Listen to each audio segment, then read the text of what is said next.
Kriminalistika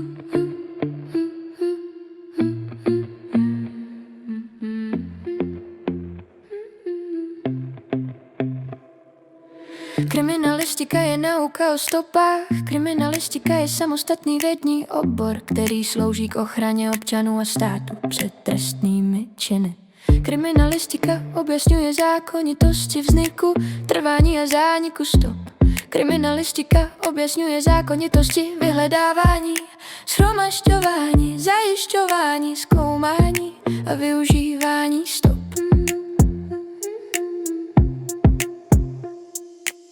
Kriminalistika vypracovává metody, postupy, prostředky a operace. Tyto metody slouží k odhalování, objasňování, vyšetřování a předcházení trestné činnosti.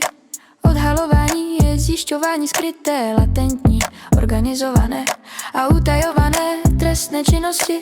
Odhalování je zjišťování skryté trestné činnosti.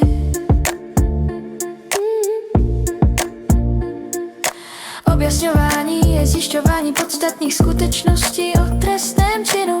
Objasňování odpovídá na otázky kdo, co, kde, kdy, jak, čím a proč. Vyšetřování je postup podle trestního řádu. Vyšetřování je postup podle trestního řádu. Prevence je předcházení kriminalitě.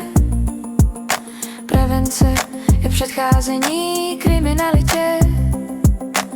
Kriminalita je souhrn spáchaných trestných činů ve společnosti za určité časové období.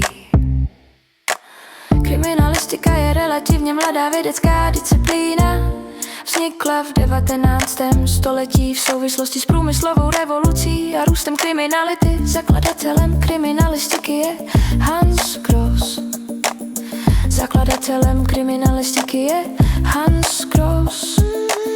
Kriminalistika se zabývá stopami a důkazy. Kriminalistika objasňuje zákonitosti jejich vzniku, shromažďování a využívání. Kriminologie se zabývá kriminalitou, pachatelem, obětí a kontrolou kriminality. Kriminalistika a kriminologie jsou odlišné vědní obory.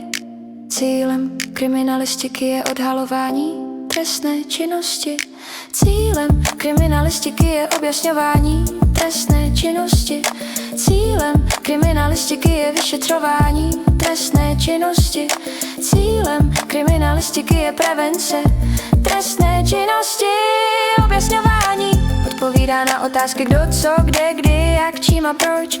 Forenzní vědy jsou vědy, které se aplikují při vyšetřování a dokazování v trestních i civilních řízeních.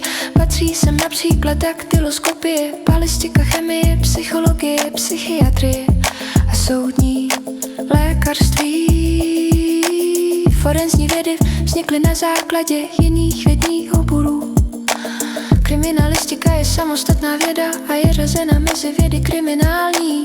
Kriminalistika a forenzní vědy spolu úzce souvisí. Společenská funkce kriminalistiky spočívá v boji proti kriminalitě.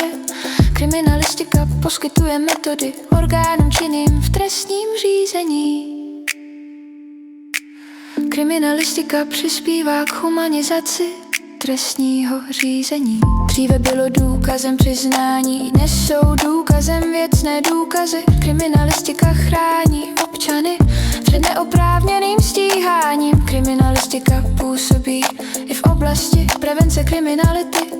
Kriminalistika analyzuje opakující se situace a umožňuje tvorbu preventivních opatření. Kriminalistika umožňuje předcházet dokonání trestných činů. Kriminalistika se podílí i na objasňování sociálně patologických jevů a historických událostí. Systém kriminalistiky se skládá ze 3 částí.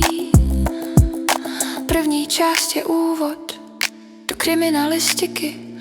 Úvod do kriminalistiky se zabývá předmětem, systémem, metodami, historií a společenskou funkcí kriminalistiky. Druhá část je obecná část Obecná část zahrnuje trestný čin, stopy a metody odhalování, vyšetřování a prevence. Součástí jsou kriminalistická technika a kriminalistická taktika.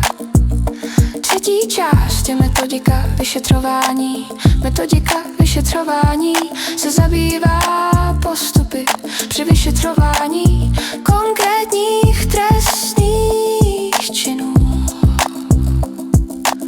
Kriminalistika využívá různé metody.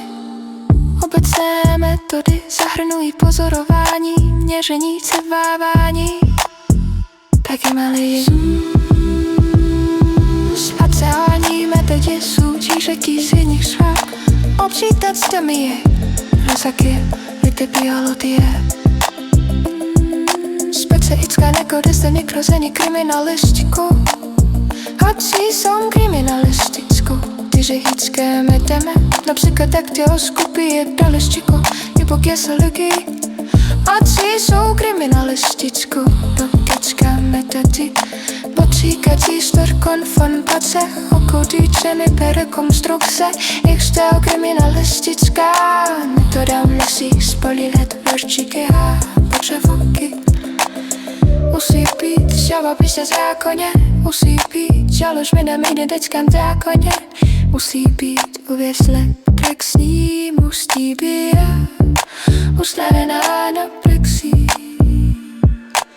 Kriminalistika je měkká ostopa, kriminalistika souží od raně spále činnosti. Kriminalistika odhaluje okresní a šetřivý přecházení trestné činnosti.